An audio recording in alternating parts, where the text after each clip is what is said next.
Aprecis 3D est spécialisé en mécanique de haute précision. Nous fabriquons des pièces, et notamment des pièces sensibles et des pièces critiques pour l'aéronautique principalement. Le métier est attractif et il suffit de parler du métier tel qu'il est. Il suffit de dire ce que nous faisons. Il suffit de dire que c'est pas négligeable, on est mieux payé dans l'industrie que dans le tertiaire et qu'on y fait des choses souvent plus diversifiées, plus intéressantes et dans des conditions qui ne sont plus du tout les conditions de travail que de la fin du 19e, voire même du 20e siècle.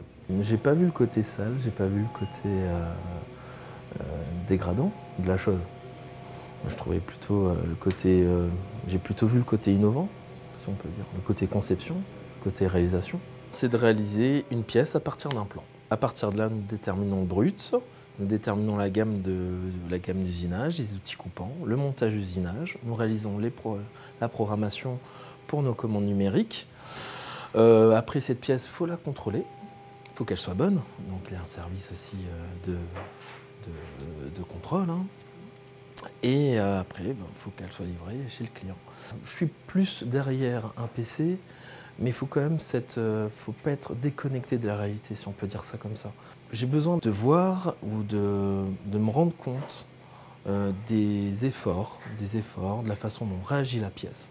J'ai besoin de ce côté vraiment réel.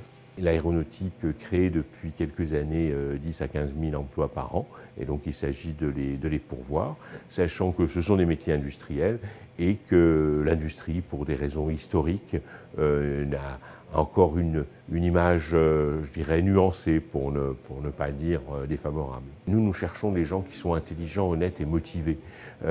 S'ils ne maîtrisent pas toutes les technos, c'est pas grave, on leur apporte. Hein.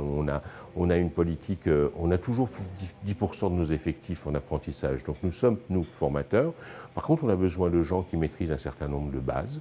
Il est certain que pour programmer un centre d'usinage, il faut maîtriser la géométrie. Ça, s'ils pouvaient l'apprendre à l'école et pas chez nous, ce serait bien.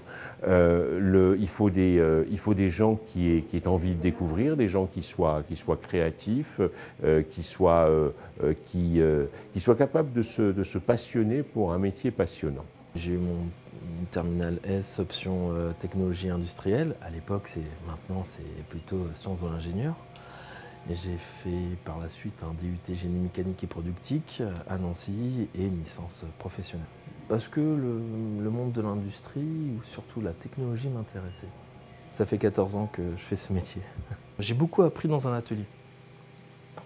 J'ai beaucoup appris en atelier avec des personnes qui partageaient leurs connaissances. C'était vraiment enrichissant. Donne-toi les atouts qui vont te permettre d'être toujours adaptable et de vivre la vie que tu as envie de vivre, sachant que l'industrie offre un contexte beaucoup plus riche que d'autres secteurs d'activité. La différence de salaire que j'ai en sortant de l'école et que j'ai maintenant, c'est acquis au fur et à mesure que j'acquiers des compétences et que j'acquiers aussi d'expérience.